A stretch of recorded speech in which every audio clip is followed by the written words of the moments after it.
Je suis arrivé aux États-Unis avec un seul objectif, gagner de l'argent, ou du moins c'est ce que je pensais quand j'avais 19 ans. C'est à cet âge-là que j'y suis allé. J'ai obtenu mon visa à Kaduna et je suis parti sans me retourner. À l'époque, seules 3 personnes avaient demandé un visa américain. Personne d'autre ne voulait y aller. Pourquoi? Parce que le Nigeria était en plein essor. Un naira valait $6. Imaginez, j'avais $400 et, lorsque je les ai échangés, j'ai multiplié mon argent par 5. C'était une fortune. Mais ce qui est curieux, c'est que, malgré la facilité d'obtention d'un visa, personne ne s'intéressait aux États-Unis. Tout le monde préférait Londres, en Angleterre. C'était une destination de rêve. Mon plan était simple, partir, remplir mes poches et revenir vivre comme un roi, profiter de la vie sans souci. Mais en arrivant à New York, à Brooklyn, la réalité m'a frappé. J'ai cherché un emploi, mais je n'ai rien trouvé. Découragé, je marchais dans les rues quand quelqu'un m'a indiqué un endroit où ils embauchaient.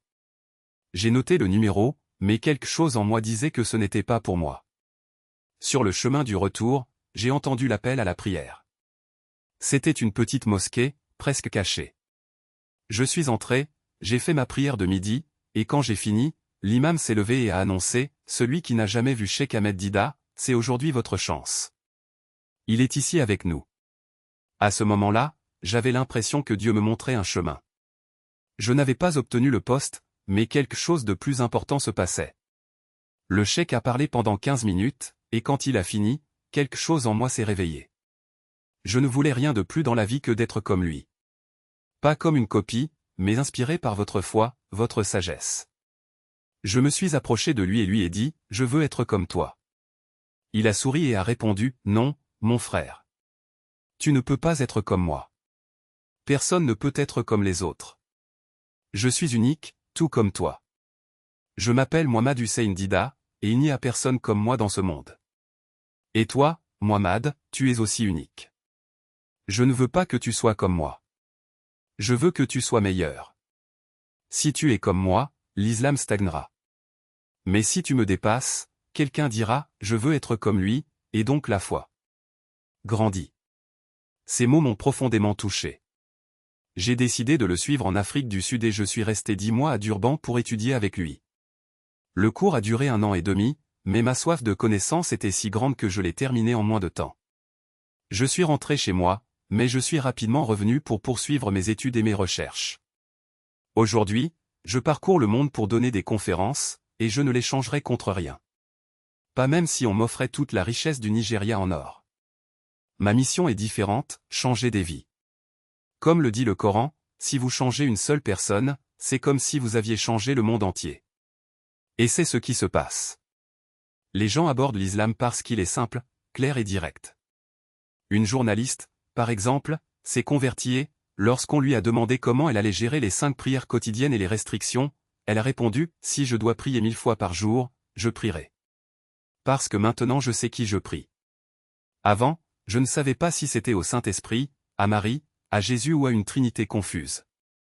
Je suivais la foule sans comprendre. Maintenant, je sais que ma prière va à Allah, le seul digne d'être adoré. Mais ceux qui posent des questions apparaissent toujours, vous adorez Allah, mais Allah n'est pas le nom de Dieu. C'est le nom que Mahomet a inventé pour son Dieu. Ils oublient que dans la Bible des chrétiens arabes, le nom de Dieu est Allah. Il n'y en a pas d'autre. Depuis les Hébreux, en passant par les Assyriens, les Arméniens et les Arabes, le Créateur a toujours été appelé Allah, Elohim, Ilah aux variantes du même mot. Jésus, qui parlait araméen, appelait Dieu Allah. C'est la même racine. Allah n'est pas un nom inventé, et le terme universel pour le divin.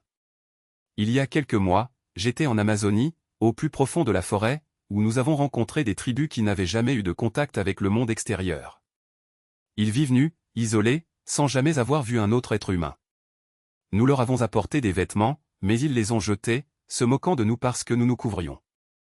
Je me suis tenu derrière un arbre, je me suis prosterné et j'ai remercié Allah d'être musulman. J'ai regardé ces hommes et j'ai pensé, ils ne connaissent pas l'islam, mais ils vivent dans un état de pureté que beaucoup d'entre nous ont perdu. Le gouvernement brésilien les protège, interdisant les photos pour qu'elles ne soient pas exploitées. Nous n'y sommes pas allés pour faire du profit. Nous sommes allés témoigner de la grandeur d'Allah dans la création la plus simple et la plus intacte. Et c'est pourquoi l'Occident craint l'islam. Parce qu'il est accessible, logique, transformateur. Les universités regorgent de conférences sur la foi et les gens se convertissent parce qu'ils trouvent des réponses. Ce n'est pas une religion de mystère, mais de clarté. Et je ne l'échangerai pour rien au monde. Imaginez, 10 jours immergés dans cette jungle, où le silence n'est rompu que par le chant des oiseaux et le murmure des rivières. Il n'y avait pas d'internet, pas de distraction, ni le bruit assourdissant des villes qui nous séparent de la vérité. Juste nous, la nature et la parole d'Allah.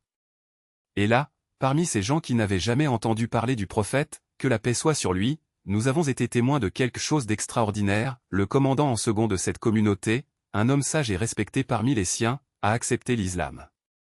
Non pas à cause de pression, pas à cause de promesses creuses, mais parce qu'il a trouvé dans notre foi la réponse que son cœur cherchait. Et ce n'était pas un cas isolé. Pendant 4 ans, parcourant des villages reculés, portant le message avec sincérité et patience, plus de 500 habitants de l'Amazonie ont embrassé l'islam. 500 cœurs qui ont découvert qu'ils n'étaient pas seuls, qu'il existe un but plus grand, un ordre divin qui donne un sens à l'existence. Ce n'est pas le fruit du hasard. C'est la preuve que la vérité, présentée avec clarté et amour, n'a pas besoin de force pour être acceptée. Cela s'impose. Et le plus beau, c'est que ce n'est pas nous qui les avons modifiés. C'est Allah qui les a guidés. Nous étions simplement les instruments, les messagers d'une foi qui ne connaît pas de frontières, qui ne fait aucune distinction entre race ou langue. L'islam n'est pas la propriété d'un peuple ou d'une culture. Il appartient à ceux qui le recherchent sincèrement, que ce soit au cœur de la forêt ou au milieu d'une métropole. Et s'il peut toucher des âmes si lointaines, si pures, imaginez ce qu'il peut faire pour vous.